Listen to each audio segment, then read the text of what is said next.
말씀은 계속되는 악인과 의인의 대조뿐만 아니라 이 악인과 의인이 공동체에 어떠한 영향을 미치는지에 대해서 설명을 합니다.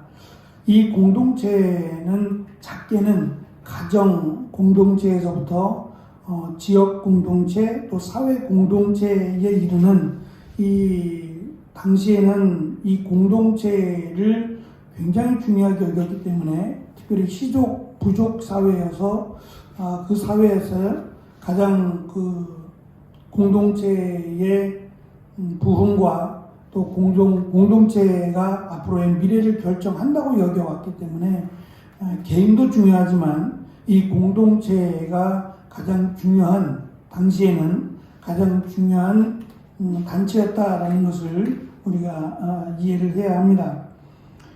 우리가 읽은 말씀이 총 7절인데 각 절마다 의인과 악인을 대조하면서 그들이 공동체에 어떤 영향을 미치는지를 7개의 교훈으로 설명을 합니다.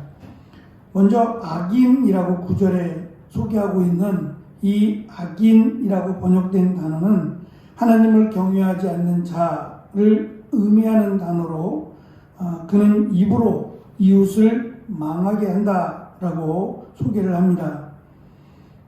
그가 사는 공동체에 큰 피해를 입힌다는 이야기고 반면에 의인들은 자신들이 소유한 지식이라고 하는 여호와를 경외하는 지식으로 말미암아 이 공동체를 위기 가운데 어려움 가운데 건져낸다라는 것을 소개합니다.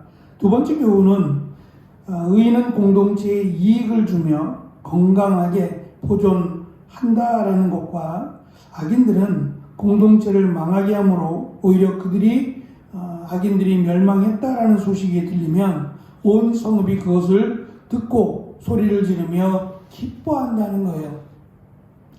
표면적으로는 악인들에 대해서 크게 불만의 목소리를 드러내지 않는다고 할지라도 그들의 멸망의 소식은 기쁨이 된다라고 하는 것이고요. 세 번째는 의인의 형통함으로 온 성읍이 진흥한다라고 설명을 하는데 진흥하다라고 하는 한자어의 의미가 높아진다는 겁니다.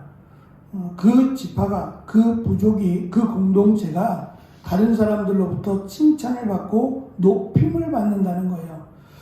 그것이 특별히 어떤 의미를 갖고 있는지는 알 수 없지만 그냥 당시 상황으로 보면 그 부족이 높임을 받는다는 것은 그 부족에게 임한 어떤 자연적 재해도 없고 또는 그 지역의 자손들이 번성하고 또 그 지역에 사는 노인들 또는 장로들이 장수한다라는 것이 당시에 높임을 받는 이유 가운데 하나였어요. 따지고 보면 그 이스라엘 지파 자체가 뭐 크지 않기 때문에 어느 쪽은 진흥하고 어느 지파는 진흥하지 못한다라는 것을 잘 이해하기가 어려워요. 그러니까 다른 민족이라면 이제 그것을 놓고 평가하기가 쉽지만 같은 이스라엘 백성들, 이스라엘 지파들 가운데 어느 지파는 부흥하고 어느 지파는 멸망에 간다라고 한다면 그럼 분명한 하나님의 역사가 있을 겁니다. 그러니까 하나님을 믿고 의지하는 그 공동체는 하나님께서 그들을 선히 인도해서 하나님의 축복 가운데 있을 것이고 그렇지 못한 공동체는 하나님의 심판으로 멸망의 길로 인도하신다라는 것을 강조합니다. 네 번째 교훈을 정리하면 지혜로운 사람은 이웃을 멸시하고 그에게 해가 되는 일은 하지 않지만 지혜가 모자란 악인들은 아무 때나 그냥 느끼는 대로 멸시하고 모욕을 만들지 않아도 될 원수까지 만든다는 거예요. 그러니까 공동체를 원수로 삼는다라는 것이 악인들의 특징입니다. 다섯 번째 교훈은 한담하는 자라고 설명하는데 자기의 입속을 챙기기 위해 상대방의 소문을 퍼뜨리는 사람입니다. 그러니까 악담하는 건데요. 같은 공동체에 같은 이웃의 허물을 덮어주는 게 아니라 오히려 허물을 드러내어 그들을 수치스럽게 만든다는 거예요.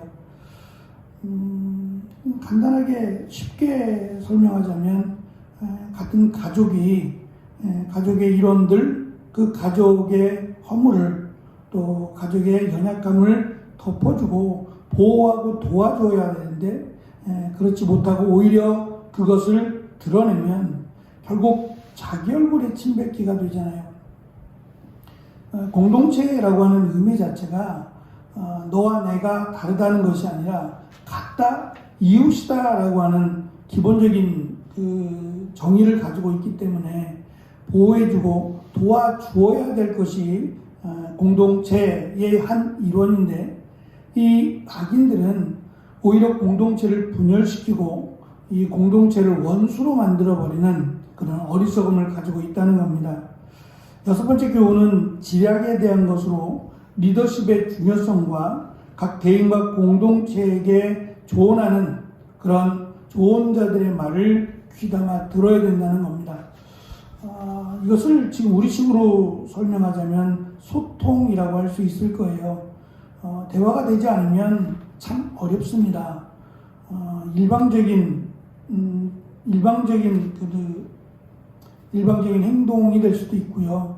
또 더불어라고 하는 의미가 무색해질 수 있기 때문에 다른 사람의 말을 귀담아 들어야 한다라는 것을 강조하고, 흥미로운 것은 마지막 7번째입니다.